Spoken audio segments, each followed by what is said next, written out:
Nice legs!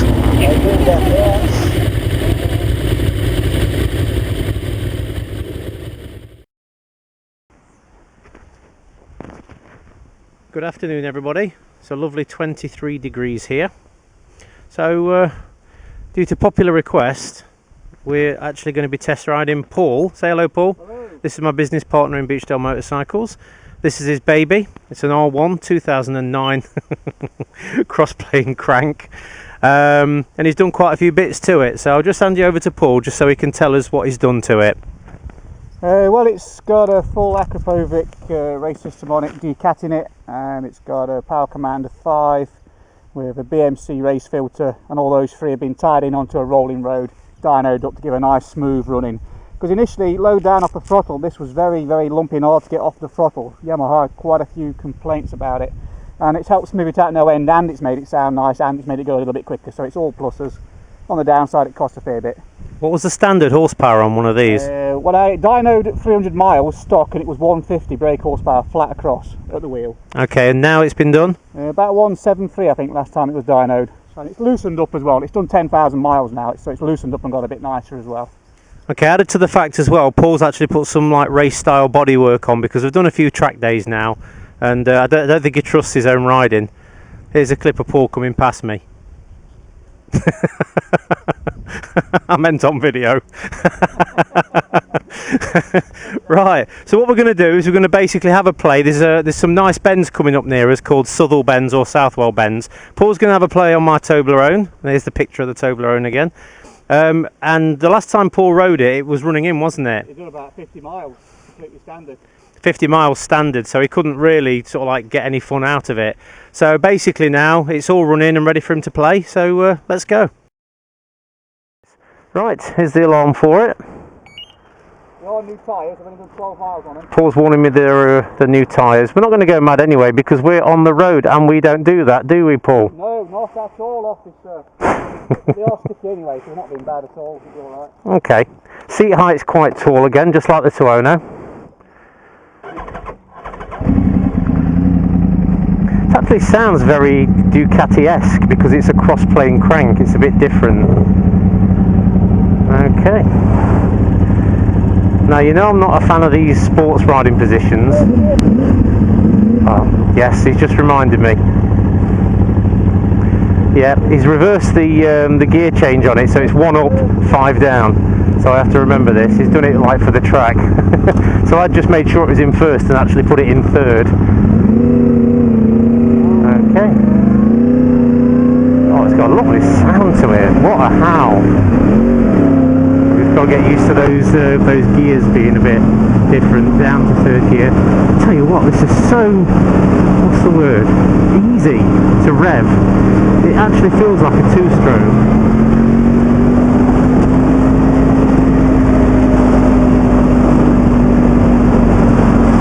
Hoping that the camera angle's right on this as well, because I'm leaning forward quite a bit. I mean, at the moment it's actually quite a nice riding position. See what the brakes are like. Yeah, the brakes are nice. I just want to change down a gear and put it into fifth.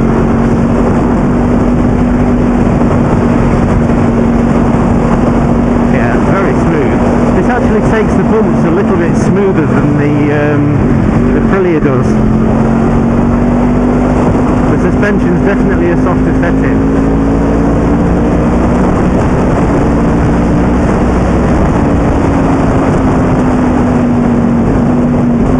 Oh, it's got a lovely overrun now. Somebody's letting us go, bless him. Thank you. Okay, we're on quite an uneven road here, so apologies for the picture. The throttle is fly-by-wire, same as my Aprilia, which means it picks up the movements of the throttle electronically and then decides how to give the fuel injection.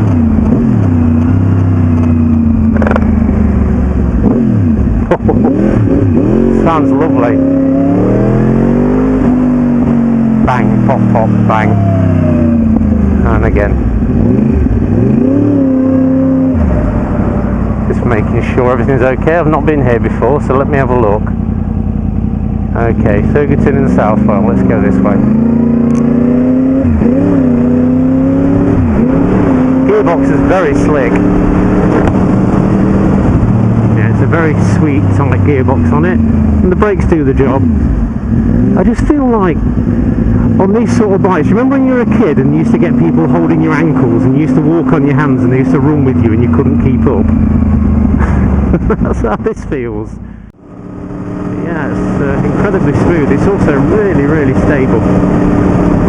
Foot peg position surprisingly low as well. On the Tuono, I do feel like I'm a little bit further back with the pegs and up with my knees. Okay, what gear are we in? I'm going to hold it in third like I do on the Tuono and just see what speed I'm doing. Okay, it's reading 34, but I know this speedo's out. Fueling's lovely on it. Very smooth.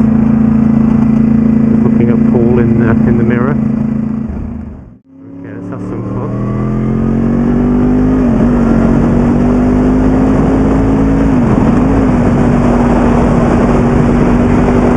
Yeah, it's nice and solid when you get around the corners. And Turtle Bends isn't really that good either. The road surface is not brilliant. It's usually one of my favourite roads this did my advanced test on there. Quite a dip into the bottom here.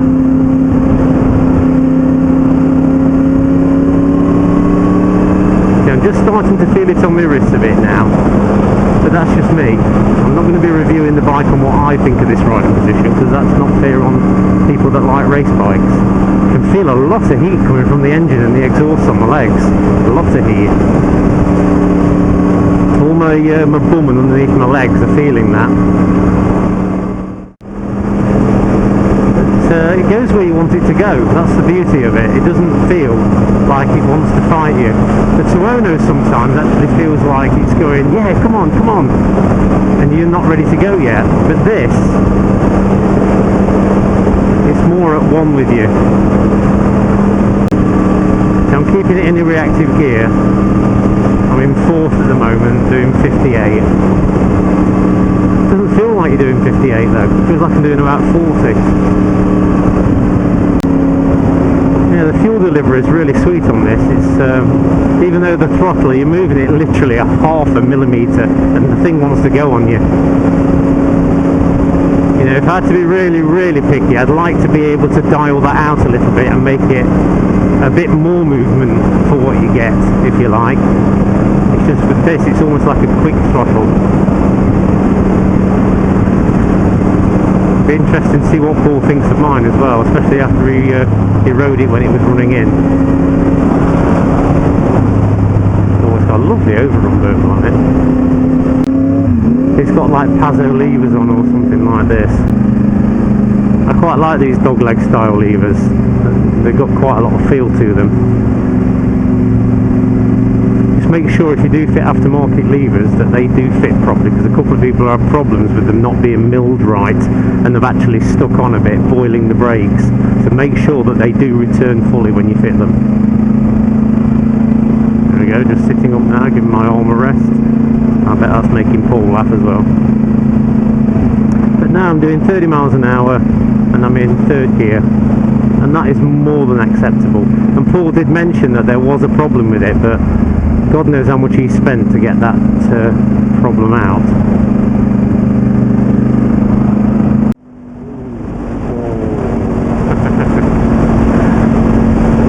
I've got to admit, this is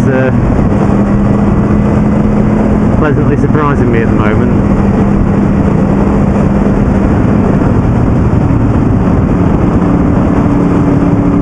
I'm now in third gear at 45. There's a turn coming up anyway, so there's no real advantage to overtaking now. One of the advantages of local knowledge, knowing the roads and stuff, but one of the disadvantages is people can push themselves a little bit too far, and that's where accidents happen. Just because you know a road, all that means is that you know the road. Doesn't mean you know the traffic. Oh, I could keep it in this gear all day. This is the full Aprilia system, by the way. It's not just end cans, it's the whole exhaust. I don't think you get much change from £2 grand nowadays. just on an exhaust. Ooh.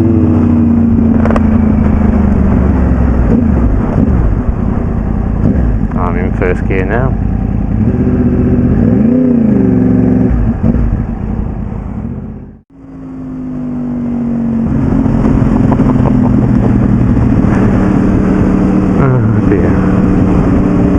Well, I think I've done all I need to do on this, so we're going to pull into this pub and we'll have a little chat about it. Look at this, my cousins in America, a good old English pub, look at this.